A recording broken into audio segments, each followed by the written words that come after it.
It was 2:47 on a Saturday afternoon at Riverside Memorial Chapel when Elizabeth Hartwell screamed, "Where's the money?" in the middle of her husband's funeral. Robert Hartwell had been dead for 6 days. Heart attack at 59. 200 people in attendance. His widow stood up during the eulogy, her face red and twisted with rage, and yelled that question at nobody in particular. Where's the money?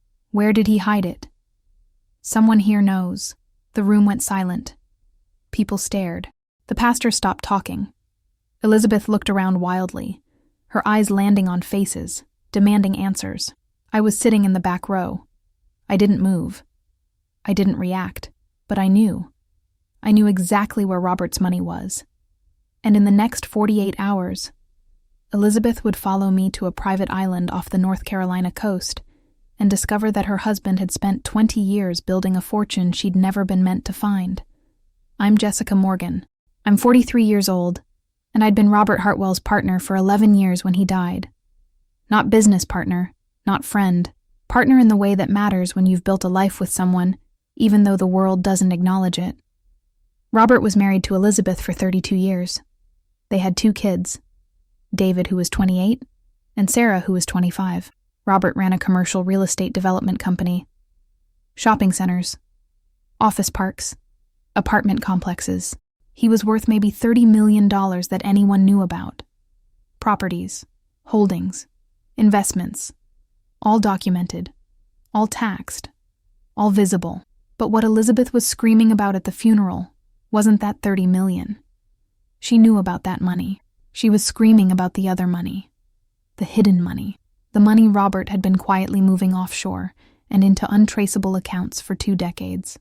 Money Elizabeth had discovered was missing when she'd started going through his files after he died. I'd met Robert in 2014 at a real estate conference in Charlotte. I was working as a property manager for a hotel chain. He'd been a speaker on a panel about mixed-use development. We talked after his session. He'd been funny and smart and direct. He'd asked if I wanted to have dinner. I'd said yes. Over dinner, he'd told me he was married, but that his marriage was dead in everything but paperwork. That he and Elizabeth lived separate lives under the same roof. That they kept up appearances for the business and the kids, but there was no love left. I'd heard that line before, but with Robert it felt true. And over the next few months, as we'd kept seeing each other, I'd realized it was true. He and Elizabeth didn't sleep in the same room. They barely spoke. They attended events together and smiled for photos, and then went home to separate wings of their house and separate lives. Robert had been careful about us. We'd never been seen together in Charlotte where he lived. We'd meet in other cities. Charleston, Savannah, Asheville. He'd visit me in Durham where I lived. We'd spend weekends together. Long phone calls every night. He told me early on that he couldn't leave Elizabeth, not because he loved her, but because divorce would destroy everything he'd built. North Carolina was a tricky state for divorce. Elizabeth would get half of everything. The business would have to be sold to divide assets. His kids would hate him. His reputation in Charlotte's business community would be ruined. He'd said, "I know that's not fair to you. I know you deserve someone who can be with you fully. But this is what I can offer." And I'd accepted it because what we had felt real, even if it wasn't public. But Robert had planned for something Elizabeth didn't know about. Starting in 2005, long before he'd met me, Robert had begun moving money.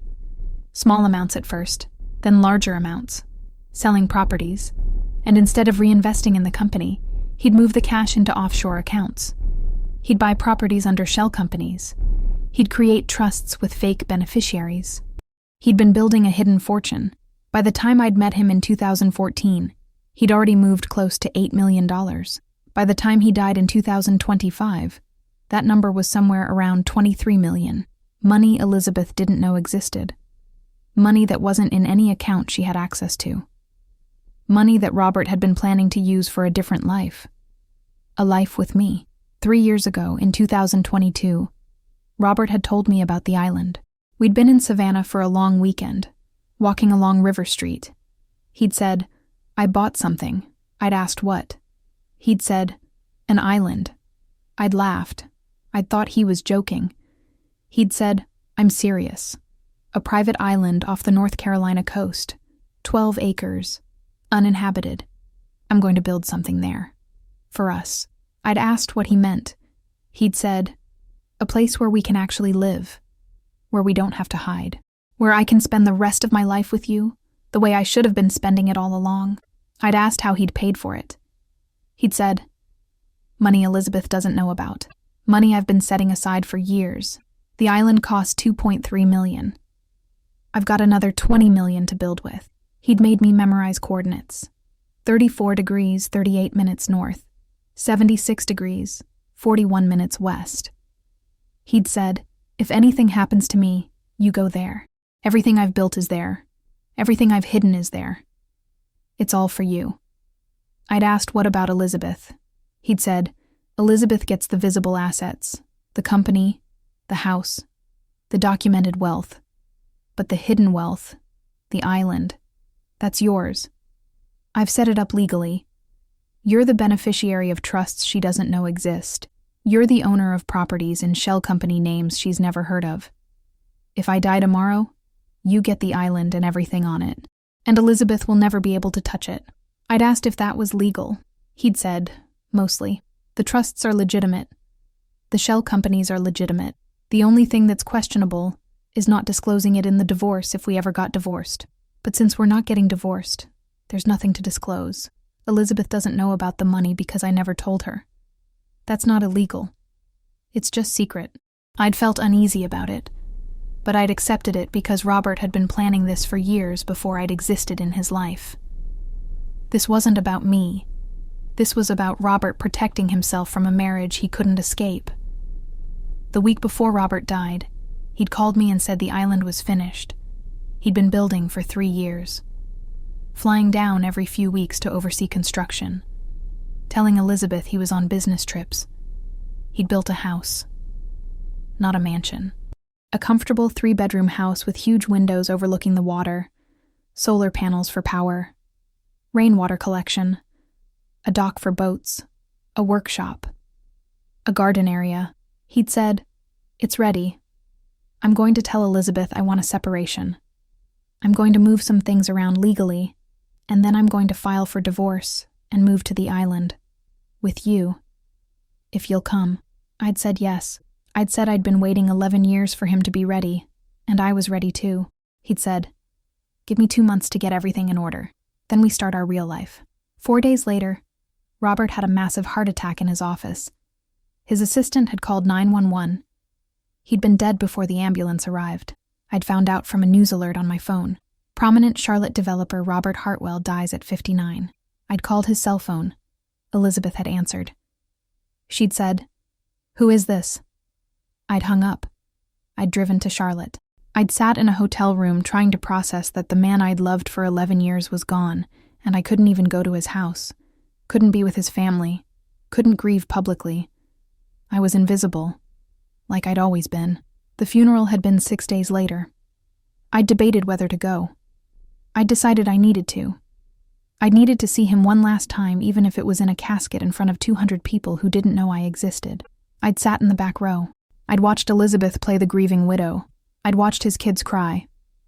I'd listened to people talk about what a great man Robert was, how devoted to his family, how successful in business, how generous in his community.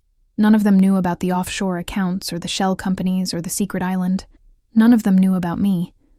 And then Elizabeth had stood up in the middle of the eulogy and screamed, "Where's the money?" She'd said, "Someone here knows where Robert hid it. Millions of dollars are missing. His accountant says the numbers don't add up. Money's been moving for years and nobody knows where it went. If you know something, you need to tell me. Now." People had looked at each other. Confused, uncomfortable. The pastor had tried to calm Elizabeth down. She'd pushed him away. She'd said, "I've emptied every safe deposit box. I've gone through every file in his office. I've interrogated his accountant, his lawyer, his business partners.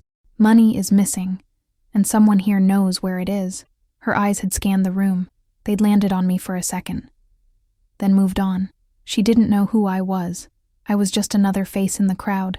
After the service, people had filed out quietly.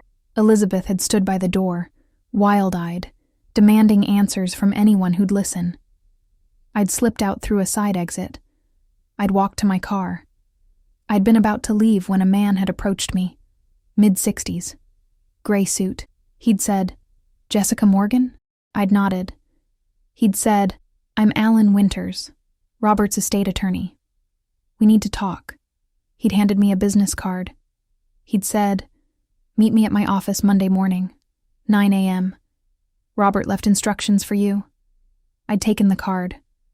I'd said, "Elizabeth doesn't know about me." He'd said, "I know, and she's not going to know unless you want her to." Monday, 9 a.m. He'd walked away.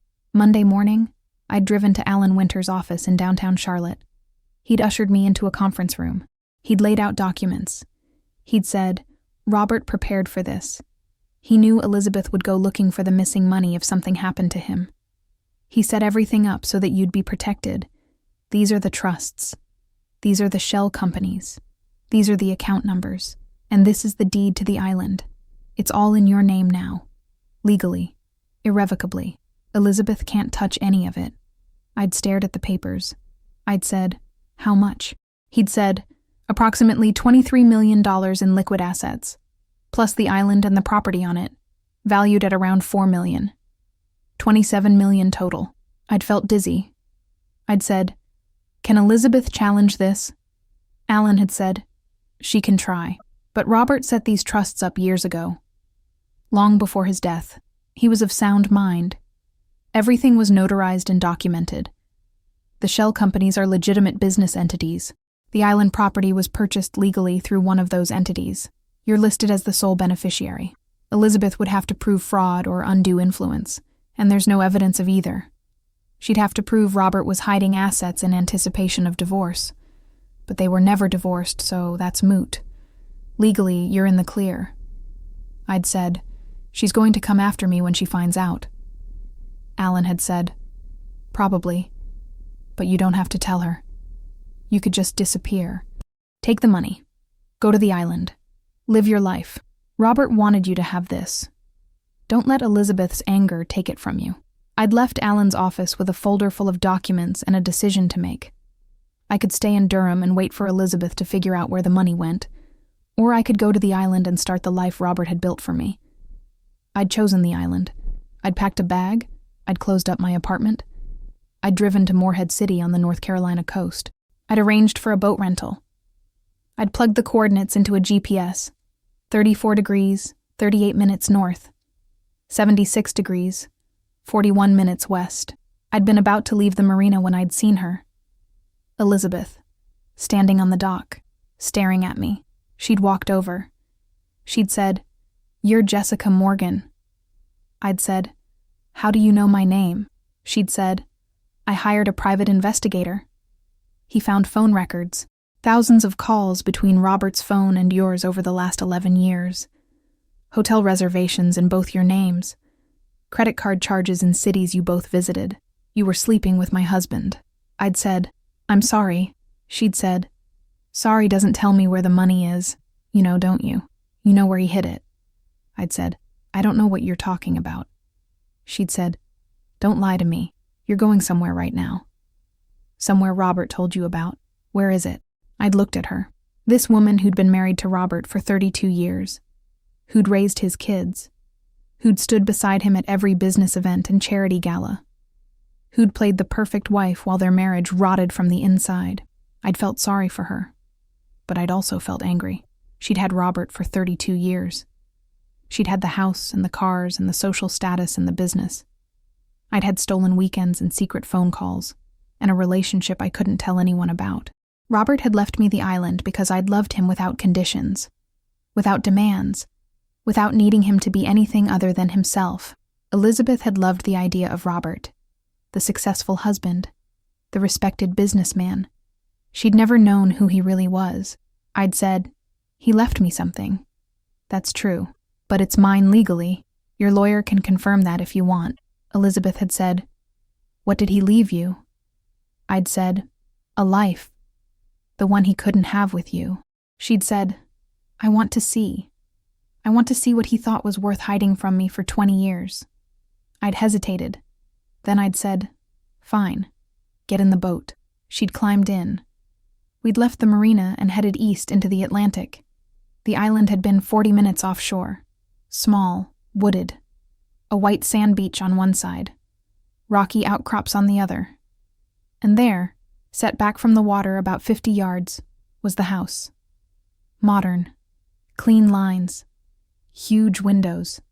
Solar panels on the roof. A dock extending into the water. It was beautiful. It was everything Robert had promised.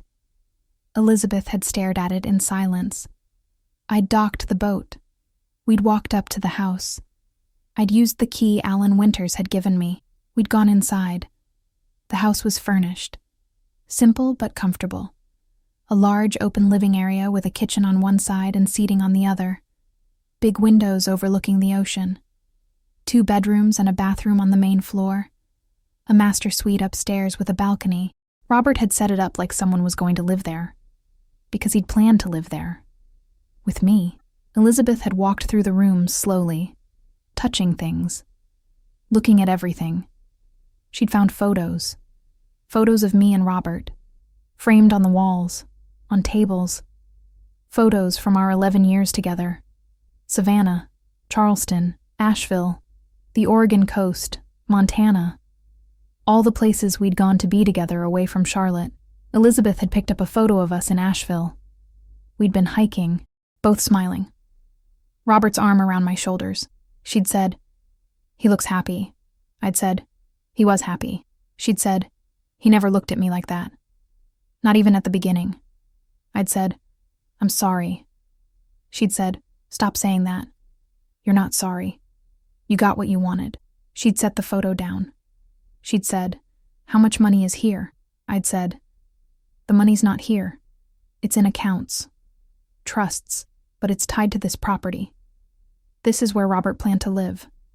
With me, away from everything else." Elizabeth had walked out onto the deck overlooking the water. I'd followed her. She'd said, "I gave him 32 years. I raised his children. I built his business with him. I stood by him through every success and every failure. And this is what I get? A secret island and a woman I never knew existed?" I'd said, "You got the life everyone could see. The house. The status. The respect. I got the part of Robert nobody else knew. The part that wanted something different. Neither of us got all of him. That's the truth," she'd said. "But you got the money." I'd said, "I got what Robert chose to give me. That's not my fault. That's not your fault either. It's just what he did." Elizabeth had said, "I could sue you. I could claim he was mentally unwell when he set this up. I could tie you up in court for years." I'd said, "You could. But Alan Winters says I'd win. And in the process, everyone in Charlotte would find out that Robert spent 20 years hiding assets from you. That your marriage was a sham. That he was planning to leave you. Is that really what you want? Your perfect image destroyed?" Elizabeth had been quiet. Then she'd said, "What's the alternative?" I'd said, "You let me have this. You let me disappear to this island. You keep the 30 million everyone knows about. You sell the company or run it yourself. You keep the house in Charlotte. You keep your reputation as Robert's widow.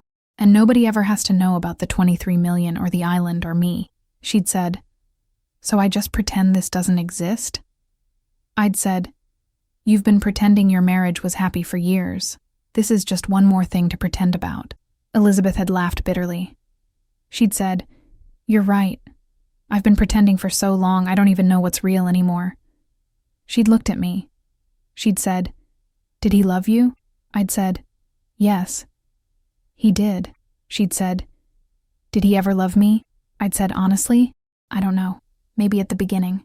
But by the time I met him, whatever you'd had was gone. I'm sorry. That's the truth." Elizabeth had stood there looking at the ocean for a long time. Finally, she'd said, "I'll let you have it. The island. The money. All of it. But I want one thing from you." I'd said, "What?" She'd said, "I want the truth. All of it. How you met. How long it lasted. What he told you about me. What he said about our marriage. I need to know what my life actually was instead of what I thought it was." I'd said, "Are you sure? The truth isn't going to make you feel better." She'd said, "I don't care. I need to know." We'd sat on the deck for 3 hours. I'd told Elizabeth everything. How Robert and I met. How he'd described his marriage as dead. How he'd said he and Elizabeth were just business partners by that point. How we'd spent 11 years building something real even if it was hidden. How he'd started moving money years before he met me. How he'd bought the island and built this house. How he'd been planning to leave and start over with me. Elizabeth had listened. She'd cried. She'd asked questions. And at the end, she'd said, "Thank you for being honest." I'd said, "I never wanted to hurt you." She'd said, "I know. But you did anyway. That's not all your fault. Robert did too. And maybe I did by pretending everything was fine when it wasn't." Elizabeth had left the island that afternoon. I'd taken her back to the marina. She'd gotten in her car without saying goodbye. I'd gone back to the island, alone. That was 8 months ago. Today I'm 44 years old and I live on Robert's Island full-time. The island nobody in Charlotte knows exists. Elizabeth kept her word. She didn't sue. She didn't tell anyone about me or the money. She sold the business for $28 million. She kept the house in Charlotte. She plays the role of Robert's grieving widow for the community.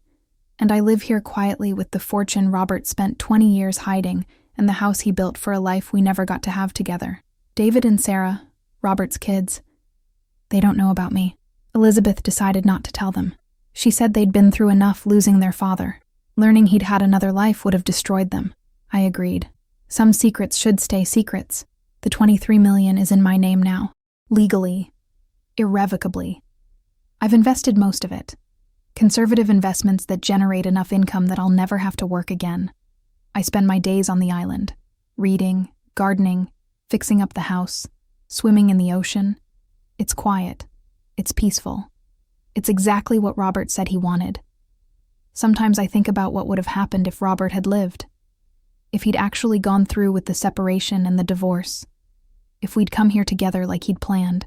Would it have been everything he'd hoped? Or would the reality of leaving his old life have been too hard? I'll never know.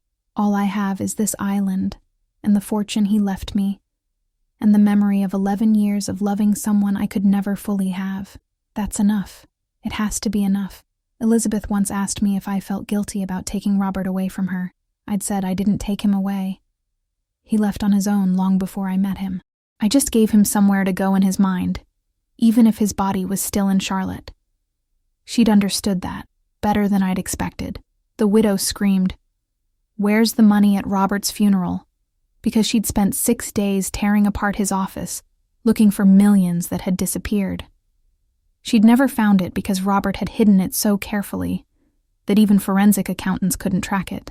Offshore trusts, shell companies, properties bought under fake names, and one private island with a house and a life waiting for a woman nobody knew existed. Elizabeth could have fought me for it. She could have sued and dragged everything into the light and destroyed both our lives in the process, but she didn't. She chose to let me disappear with Robert's hidden fortune. Not because she was generous, but because she realized that keeping her reputation intact was worth more than the money. That being known as Robert Hartwell's devoted widow was more valuable than being known as the wife he'd secretly planned to leave. I don't know if what Robert did was right. Hiding money from your spouse is legally questionable even if it's not illegal. Building a secret life with someone else while staying married is morally complicated, but I understand why he did it. He'd felt trapped by expectations, by obligations, by a marriage that had died years before, but that he couldn't escape without losing everything. So he'd built an escape hatch, an island where he could be free, and when he'd died before he could use it, he'd left it to me, the woman who'd loved him without demanding he be anyone other than who he was. That's worth something. Maybe not $27 million worth, but something. Today the sun is setting over the Atlantic. The sky is orange and pink and purple. The house Robert built is solid and warm behind me. The life he'd planned for us is mine now, even though he's not here to share it. Elizabeth is in Charlotte playing widow for a community that never knew the truth. And I'm here on an island nobody knows exists, living on money nobody could find. Some people would say that's not fair, that Elizabeth deserved to know, that Robert should have been honest. Maybe they're right, but life isn't about fair. It's about choices. Robert chose to build this. Elizabeth chose to let me keep it, and I choose to honor what Robert wanted by living the life he'd created even though I have to live it alone. That's my truth.